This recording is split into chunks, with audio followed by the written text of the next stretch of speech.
Good evening everyone, happy Halloween. Right, that's enough of that. Welcome back to the kitchen table.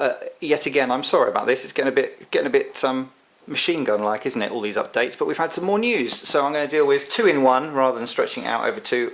Before we go any further, as is always the tradition on this channel, what is the beverage of choice? And for this evening, for Halloween, we're drinking an Australian Shiraz called the Saturday Night Special, which is a rather cool label.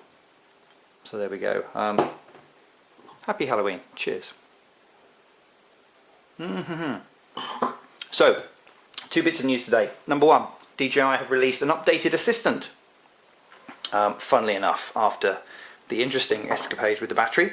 It looks like they're saying that this will sort it out, and one of the key things it's done is it will not allow older battery firmware to be updated, which may hint at what the problem was. So that's been done. I've got a slight issue with the way they've gone about it. Of course, they've actually done, if you look at the changelog, they've gone in and changed the changelog. So the changelog that was up yesterday is now different because they've removed all hints about the battery from the previous Assistant 3.4, and they've just made it that 3.6 did it. Now we all know that 3.4 did it, but I just wish they would just say, look, this was a mess, here's what we're going to fix it. It happens all the time elsewhere. It's very frustrating, but there we go, that's a separate issue. So 3.6 is the assistant that looks like it will sort out your battery updating issues. So if you've been holding off, maybe now's the time to do it, or maybe now's the time to wait for others and see what the results are of that. The other news that we've had today, you may remember last week, I think it was, maybe even the week before, I did a video showing some leaked kind of screenshots of a mock-up, which I thought it was a mock-up of an app to do with something that was called the DJI Triumph. And one of the things that I kind of postulated in that video was these looked like a mock-up, they looked like an artistic sort of artist's impression, and I wondered whether Triumph was a sort of code name.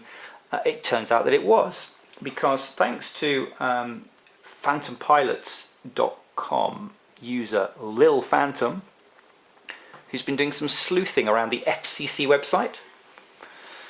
And the FCC, of course, is the certification body in the US that deals with radio equipment and interference and making sure it fits with all their regs.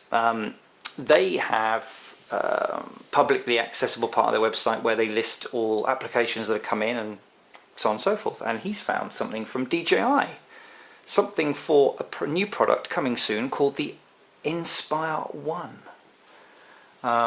You can see here on one of the images that they've provided the FCC, it's a little bit, I think deliberately it's been put through some sort of Photoshop filters, you can't see so much detail, but it just shows you where the sticker's going to go that says it's approved. We see a transmitter which has what looks like a couple of paddle style diversity antennas at the top, two rear switches, and all sorts of interesting bits and pieces. There's also, on another shot which you can see now, there is what looks like a sort of quite complicated bit of an inside of an aircraft perhaps? Not even sure, but all looks very interesting and neat. Now, one of the things that does show is it's called the DJI Inspire 1 T600. What does that mean? Some people are saying 600 hex. We don't know, but there's some, some interesting things. So it's not the DJI Triumph. So anybody who's off to go and play with the Triumph, no, you're not. You're off to play with an Inspire 1. Looks like it's at the stage going from past times where we had some similar things on the FCC website about the Vision Plus. This detail was coming in literally just a couple of weeks before we had launch. So I would suggest it's probably coming soon, and looks like it will indeed be in here in time for Christmas. So that's very interesting. Anyway, those are those two snippets. Again, apologies, it's been a video a day. I'm not going to continue this, so don't expect it, but when the news is in, I know you like to hear it. So many thanks indeed for watching, and I will join you will join me again soon on the kitchen table. But until then, happy Halloween and cheers.